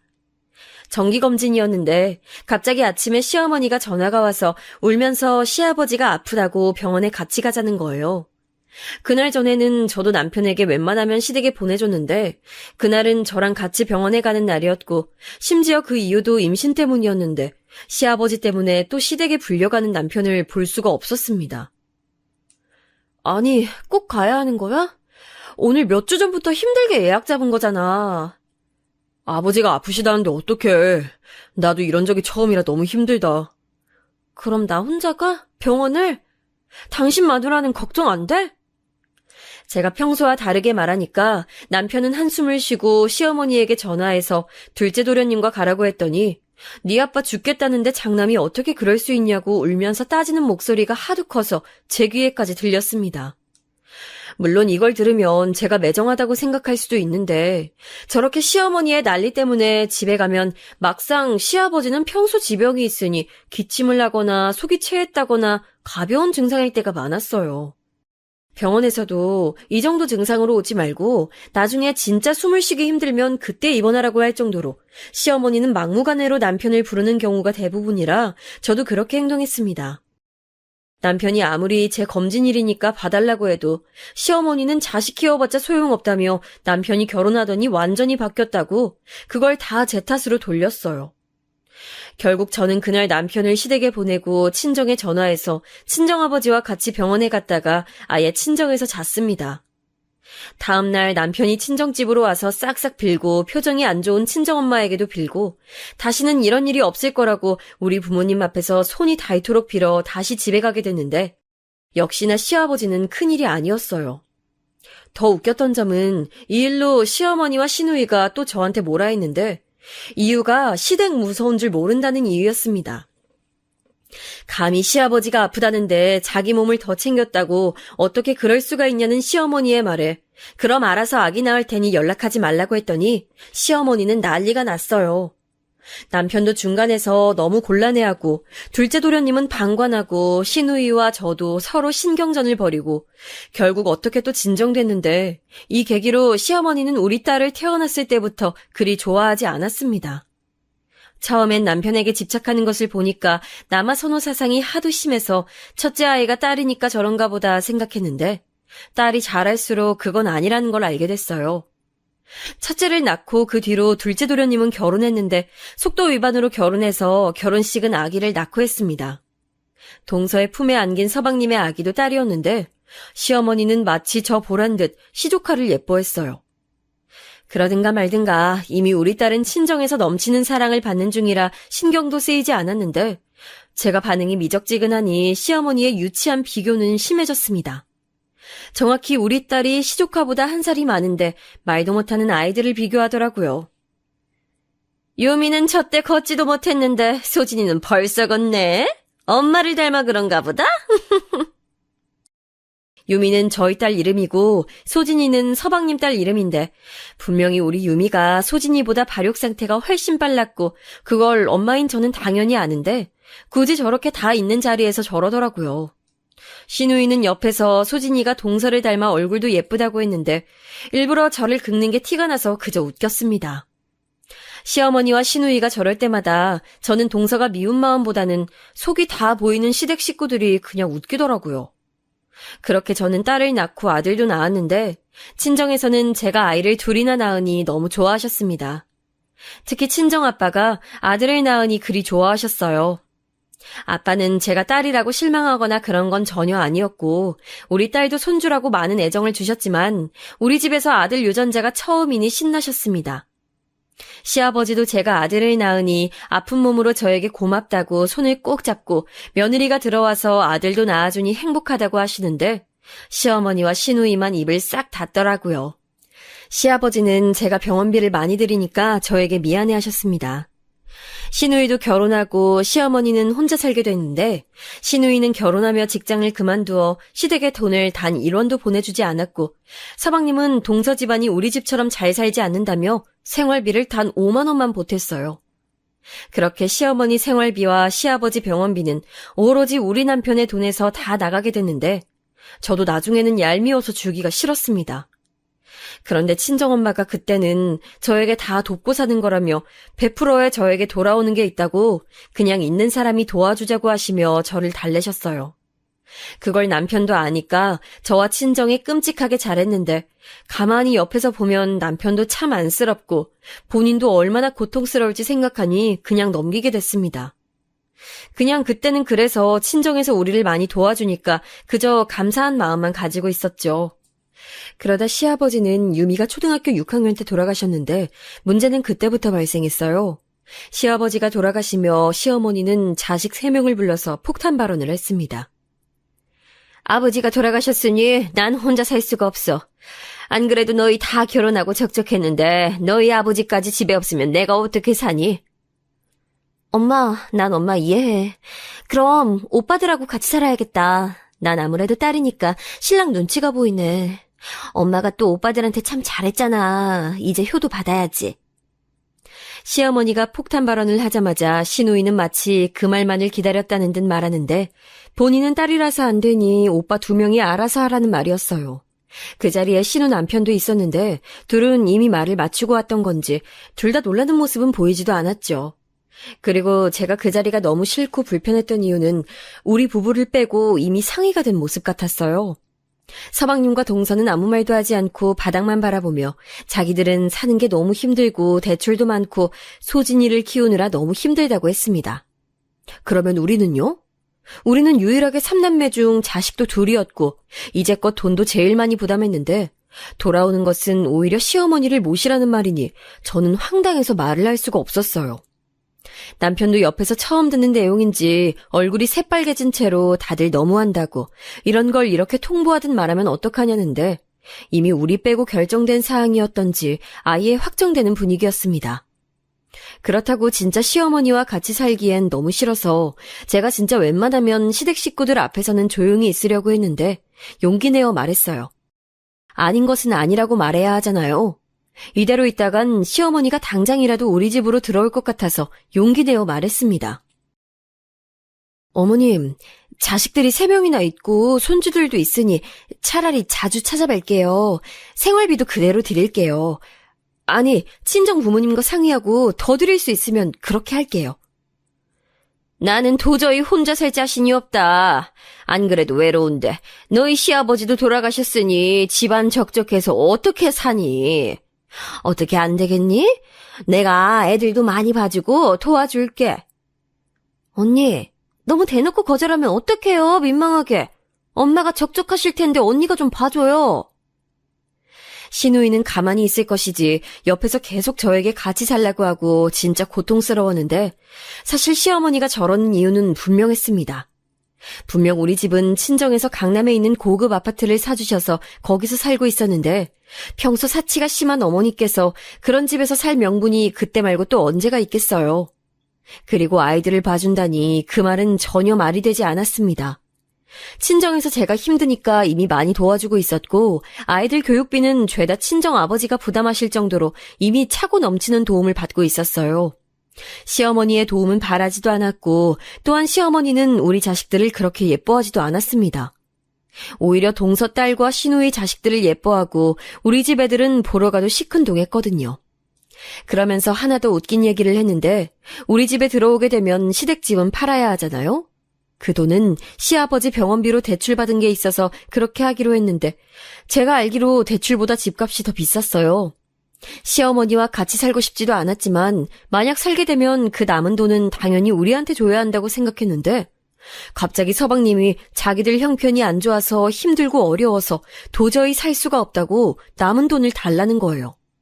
그렇게 되면 우리가 시어머니를 모실 이유는 더욱 없어지니 저는 대놓고 서방님에게 그럼 어머니도 모시고 돈도 받아가라 했더니 상관도 없는 시누이가 저한테 뭐라고 했는지 아세요?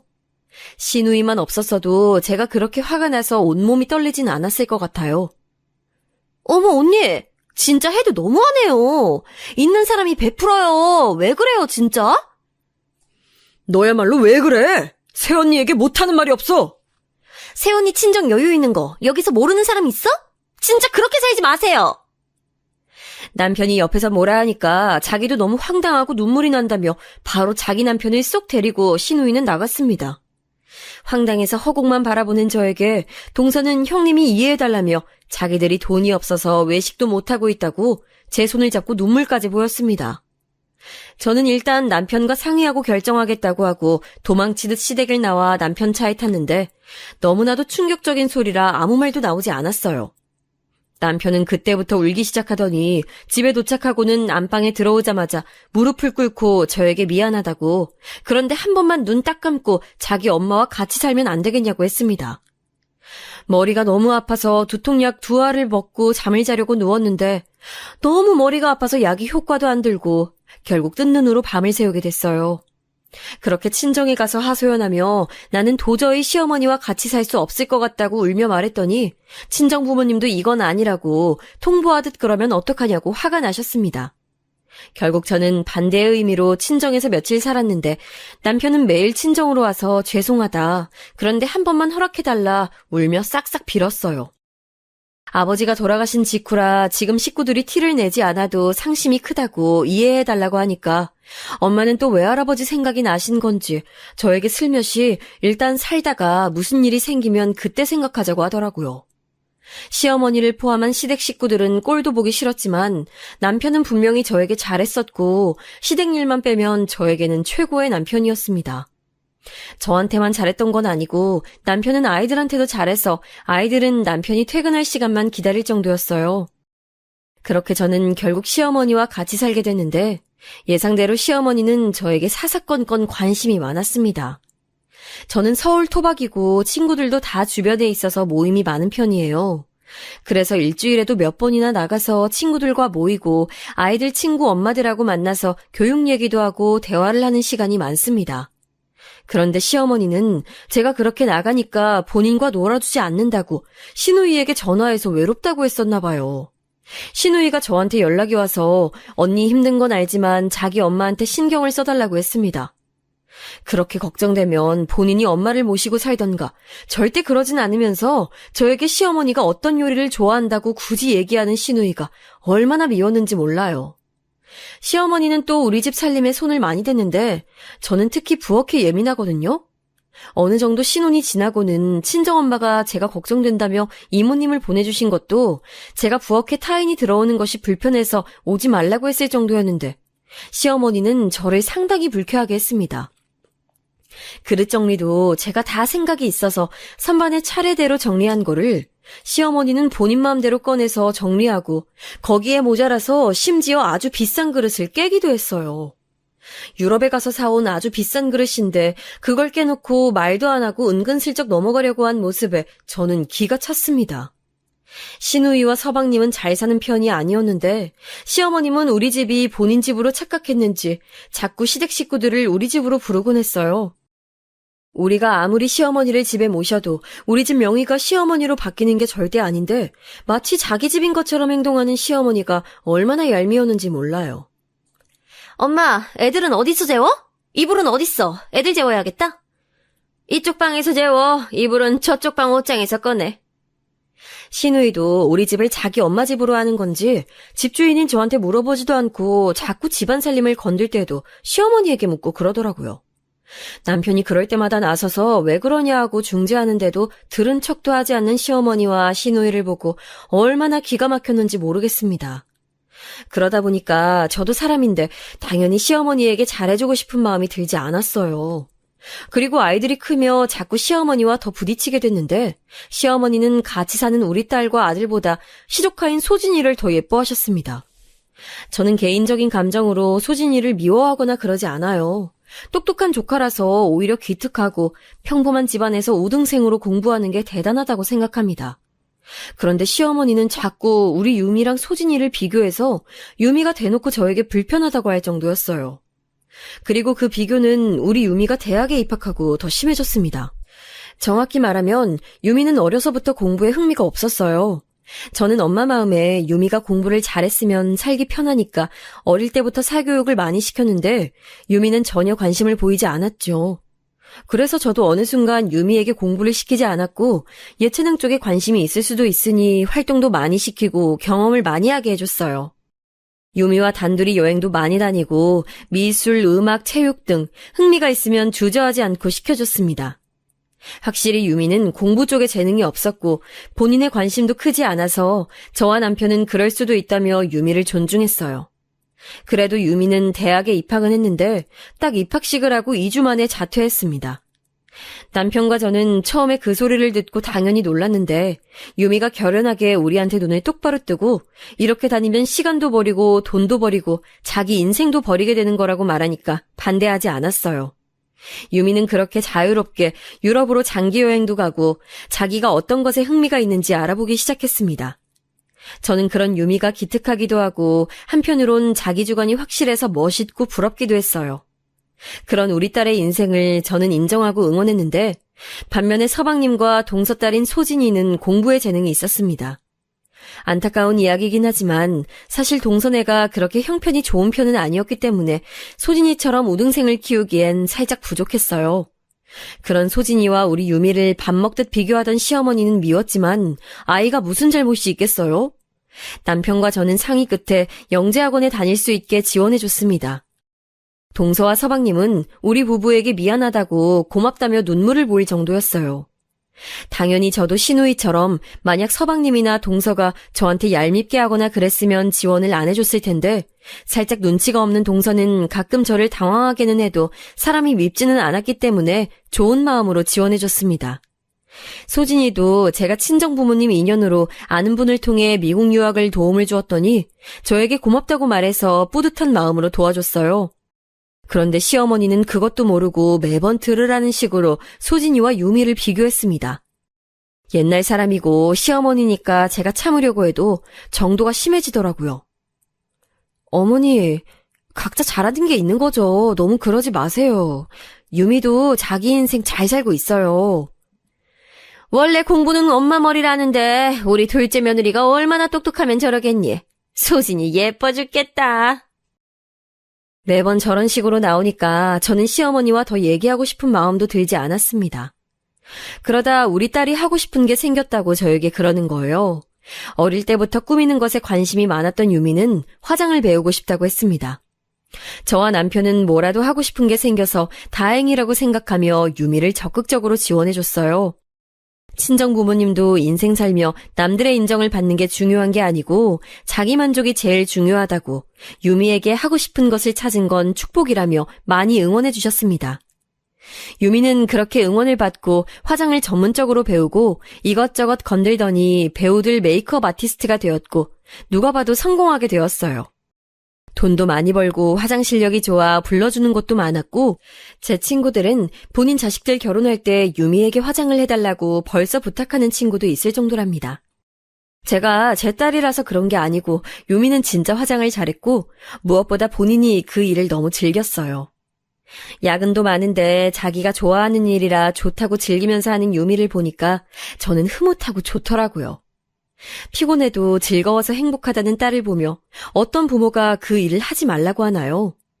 그리고 소진이는 미국에서 유학하며 대학을 나오더니 대학원도 거기서 다닌다고 동서가 저에게 말해줬습니다. 똑똑한 친구라 저도 좋은 마음으로 또 도와줬더니 동서가 눈물을 글썽이며 저에게 형님이 없었으면 우리 소진이도 성공하지 못했을 거라는 말을 해서 저도 마음이 뭉클했어요. 그렇게 유미도 소진이도 자기 인생을 잘 살고 있었고 우리 아들 재민이도 대학을 졸업하고 대기업에 입사해서 행복한 나날을 보내고 있었습니다. 저도 아이들이 다 성인이 되니까 다 키웠다는 생각도 들고 잘 자란 우리 아이들이 얼마나 자랑스럽고 뿌듯했는지 몰라요. 그러다 우리 유미 생일이라 가족끼리 파티를 했던 날이었습니다. 남편과 저 그리고 유미와 재민이와 시어머니가 같이 모여서 축하하는 자리였는데 마침 그날이 소진이가 박사학위를 딴 날이었습니다. 저도 그 소식을 들어 알고 있었고 당연하게 축하했는데 시어머니는 예상대로 소진이와 유미를 비교했어요. 한두 번도 아니고 그날은 게다가 유미의 생일이었는데 굳이 비교하는 시어머니의 모습에 저는 그동안 참았던 게 드디어 터져버렸습니다. 적당히 해야지 유미 얼굴을 볼 때마다 그러니까 엄마로서 도저히 넘길 수가 없었어요. 우리 딸은 제가 지켜야 하잖아요.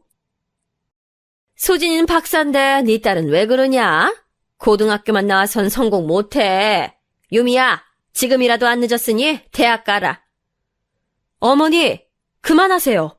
한두 번도 아니고 왜 그러세요? 그것도 오늘 유미 생일이잖아요. 너 지금 시어머니에게 소리 지르니? 아니, 내가 못할 말했니? 그러게 애초에 네 딸이 공부 잘했으면 될 일을 네 딸이 멍청한 걸 왜 나한테 뭐라고 하니? 뭐라고요? 그럼 그렇게 잘난 동선에 가서 사세요. 나가세요. 그러면 내가 못 나갈 줄 알아? 멍청한 고졸딸하고 평생 살아. 시어머니는 의기양양 일어나서 가겠다고 하고 우리 집을 나갔습니다. 유미는 옆에서 울고 있고 저는 달래면서 네 잘못이 아니니까 걱정하지 말라고 했어요. 생일인데 저런 막말을 들은 우리 유미가 너무 안쓰러웠습니다. 축하를 받아야 하는 날에 비교를 당하니 그걸 어떤 엄마가 보고 있나요? 당당하게 끝까지 저에게 고조를 운운하며 나간 시어머니를 남편이 따라 나갔지만 시어머니는 됐다고 남편을 뿌리치고 그대로 동선의 집으로 갔다고 남편이 말했습니다. 남편과 싸울 준비를 미리 하고 있었는데 남편도 매번 시어머니가 우리 자식들을 비교하고 무시하는 것을 저보다 더 싫어해서 아무 말 없이 그날 밤은 지나가게 됐어요. 그리고 다음 날이 됐습니다. 밤에 동서에게 연락이 올 줄 알았는데 안 와서 의외라고 생각했는데 남편도 서방님께 연락이 오지 않았다며 출근했어요. 점심때로 기억하는데 저는 집에서 친정엄마에게 전화해서 이 사건을 얘기하고 있었을 때였습니다. 초인종 소리에 나가보니 시어머니가 와 있더라고요. 저는 무시하고 엄마에게 마저 전화하는데 문을 두드리며 열어달래서 열어주지 않고 초인종으로 대화를 했어요. 무슨 일이세요? 저 어머님하고 할 말 없어요. 동선의 집으로 가서 사세요. 그렇게 동선의 집하고 우리 집하고 비교할 땐 언제고 지금 왜 오셨어요? 내가 미안하다. 이제 안 그럴 테니 문 열어다오. 싫은데요? 어머님 들어오면 또 우리 애들 무시하고 동선애랑 이간질 할 거잖아요. 저는 사실 왜 시어머니가 온 줄 몰랐어요. 근데 진짜 시어머니는 단 1초도 우리 집에 같이 살기가 싫었습니다. 시어머니는 급기야 울며 서방님 집에 갔더니 동서가 잘 방이 없다고 쫓아냈다며 저에게 문을 열어달라고 하더라고요. 저는 그 소리를 듣고 눈치 없는 동서가 이번에 큰 건을 했다고 생각하며 밖에 있는 시어머니에게 말했습니다. 아니요? 우리 집도 방 없어요. 그러면 그렇게 대단한 소진이네 집에 가서 자세요. 내가 미안하다고 하잖니. 이제 유미랑 소진이 비교 절대 안 할게. 그렇게 말하고 저는 그대로 아무리 초인종이 울려도 들은 척도 하지 않았어요. 시어머니는 밖에서 계속 문을 두드리고 난리쳤지만 저는 1시간을 기다렸습니다. 그동안 동서에게 연락하니 왜 자기 집으로 왔는지 모르겠다고, 본인은 그냥 이 일에서 빠지겠다고 알아서 하라는 동서의 말을 들으니 갑자기 너무 웃기더라고요. 저렇게 본인이 쫓겨나서 찾아가도 동선에는 눈 하나 깜빡 안 하는데 뭐가 그리 예쁘다고 우리 딸과 소진이를 비교했던 건지 기가 찼습니다. 남편에게 전화해서 네 엄마 우리 집 앞에 있다고 하니까 급하게 퇴근해서 오더라고요. 저는 그날 결국 어머니를 안으로 들이고 제가 친정에 가서 잤습니다. 친정에 도착하니 엄마가 저보고 오래 참았다고 위로해줬어요. 다음 날 또 남편이 와서 싹싹 빌었고 결국은 시어머니랑 도저히 살 수가 없어서 대충 원룸을 하나 잡아서 시어머니를 내보냈습니다. 시누이가 연락 와서 저보고 어떻게 사람이 그러냐고 따지길래 됐고 네 엄마 원룸 월세나 내라고 했더니 어찌나 소리를 지르던지 귀가 아프더라고요.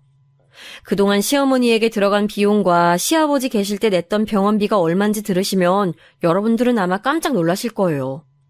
시어머니는 나중에 남편을 통해 소진이 미국에서 공부하고 박사가 된 것도 다 제 덕분이라는 소리를 듣고는 저에게 뭐라 하지 못하고 살고 있습니다. 더 통쾌한 것은 소진이가 중간에 한국을 왔을 때 가족들이 다 모였었는데 거기서 자기의 박사는 다 큰엄마인 저 덕분이라고 어찌나 길을 살려주던지 그동안의 서름이 다 씻겨 내려갔어요. 시누이는 처음엔 저와 남편에게 뭐라 하다가 나중엔 할 말도 없는지 입을 꾹 다물고 있었고 시어머니는 본인 화를 주체하지 못하는지 심지어 저한테 연락도 안 오고 있답니다. 시어머니 연락이 안 오면 오히려 제가 좋아서 아주 즐거운 나날을 보내고 있어요. 이 자유가 도대체 얼마만인지 모르겠는데 너무 즐겁습니다. 그렇게 무시한 우리 유미는 돈을 진짜 잘 벌고 있는데 그 돈으로 저와 남편에게 명품 가방도 사주고 본인도 행복하고 멋진 나날을 보내고 있어요. 마음 같아선 그동안 들어갔던 돈을 다 돌려받고 싶지만 남은 인생이라도 우리끼리 즐겁게 지내자고 남편과 얘기한 뒤로는 그냥 이대로 살려고 합니다. 남편에게 놀랐던 점은 본인도 시어머니와 사는 것이 힘들었다고 원룸으로 내보낼 때 본인이 나서서 적극적으로 내보내더라고요. 사실 옆에서 지켜보던 남편이 진짜 힘들긴 했어요. 안쓰러운 마음이 항상 있었는데 시어머니는 오로지 남편만을 바라보며 의지하고 기댔기 때문에 저는 오히려 그런 남편이 안타까워서 뭐라 하지 못한 것도 있습니다. 제 사연은 여기까지인데 어떻게 잘 들으셨는지 모르겠습니다. 긴 얘기 들어주셔서 너무 감사드리고 추운 겨울 행복하게 잘 지내시길 바랍니다. 감사합니다. 안녕하세요. 사연에 빠지다의 DJ 민영입니다. 오늘도 사연 시작하기 전에 구독과 좋아요 버튼 눌러주시고요. 그럼 오늘의 사연 함께 시작해 볼게요. 안녕하세요. 저는 40대 여자입니다. 제가 나이에 비해 결혼이 늦어지는 바람에 결혼한 지 3년도 채 되지 않은 풋풋한 새댁이에요. 저는 40이 넘으면서 제가 결혼을 아예 못할 줄 알았어요. 그래서 사실 결혼을 포기하고 살았습니다. 그런데 남편을 만나고 나서 많은 것이 달라졌습니다. 남편을 알고 지낸 건 오래됐어요. 남편이 제가 다니는 직장 근처에서 꽤 오래 음식점을 운영해왔거든요. 남편 식당 단골로 다닌 세월이 10년 가까이 됩니다. 저는 워낙 야근이 잦은 일이라 직장에서 거의 먹고 자다시피 해요. 그러다 보니 엄마 밥보다 남편네 식당에서 남편이 만들어준 밥을 먹은 세월이 더 깁니다. 둘 다 나이가 있다 보니 연애는 길게 하지 않았어요. 반년 딱 연애하고 바로 결혼했습니다. 둘 다 40이 넘어서 한 결혼이다 보니 불필요한 형식들은 제외하고 필요한 것들만 준비해 식을 올리기로 했어요. 저도 남편도 둘 다 일 말고는 특별히 관심 있는 게 없는 사람들이라 준비하는 내내 사소한 일로 티격태격 부딪히거나 불평불만을 가질 일이 없었어요. 사실 둘 다 너무 바빠서 준비할 시간이 없기도 했고요. 제가 워낙 일 말고는 다른 일에는 대면대면하는 성격이라는 걸 친정 식구들은 다 알고 있다 보니 친정에서는 별다른 이야기가 없었어요. 오히려 제가 결혼한다는 것만으로도 신기해서 그 어떤 것도 간섭하지 않으셨습니다. 하지만 시댁은 달랐어요. 저는 집에서 막내이기도 했지만 남편은 시댁에서 장남이에요. 그래서인지 기대하시는 바가 친정과는 아예 달랐죠. 더군다나 남편네가 종갓집이랍니다. 종신들이 다 한 동네에 모여 집성촌을 이루고 살 정도로 가깝기도 하고 옛 문화를 고수하고 계시는 보수적인 집안이었어요. 그러다 보니 제가 조심해야 할 것들이 꽤 많았습니다. 처음 인사드리러 갈 때부터 옷차림이나 말투, 행동까지 잔뜩 신경 쓰고 찾아뵀습니다. 더 긴장됐던 게 사실 시댁에서 남편은 애물단지로 불려요. 아직은 조선시대 때와 비슷한 사고방식을 가지신 어르신들이 많은 집안이다 보니 남자가 음식 장사를 한다는 거에 부정적으로 생각하신다네요. 그래서 남편이 서울에 올라와 식당을 차린다고 했을 때 온 집안 식구들이 다 반대했답니다. 거기다가 종친 중 남편과 남편 동생만 장가를 안 가서 골칫덩어리였대요. 학벌도 좋아, 인물도 좋아, 어디 하나 빠지는 게 없는 놈이 갑자기 정신 나가서는 그 먼 서울까지 혼자 올라가서 국자나 들고 술이나 파는 장사한다니만 이제는 장가도 못 가고 앉았네. 아버지가 예뻐하시던 잘난 변호사 준석이도 아직 장가 못 갔잖아요. 좋은 사람 만나면 자연스레 하게 되겠죠. 걱정하지 마세요. 남편은 어릴 때부터 하도 시동생과 차별과 비교를 받으며 커서 시아버지와 이야기를 나누다 보면 어릴 때 안 좋은 기억이 떠오른답니다. 항상 가족들 모두가 모인 자리에서 동생과 성적표를 대놓고 비교하기 일쑤였고 언제나 공부를 잘하는 동생만 칭찬하고 인정하셨답니다. 아이고, 내가 전생에 무슨 죄를 지어서 다 늙어서까지 두 아들놈 시중이나 들고 있어야 한다니. 준석이랑 나랑 둘 다 독립해서 나간 지가 언젠데 어머니가 무슨 우리 시중을 둔다고 그러세요. 다른 집은 다 있는 며느리가 우리 집에만 하나도 없잖아.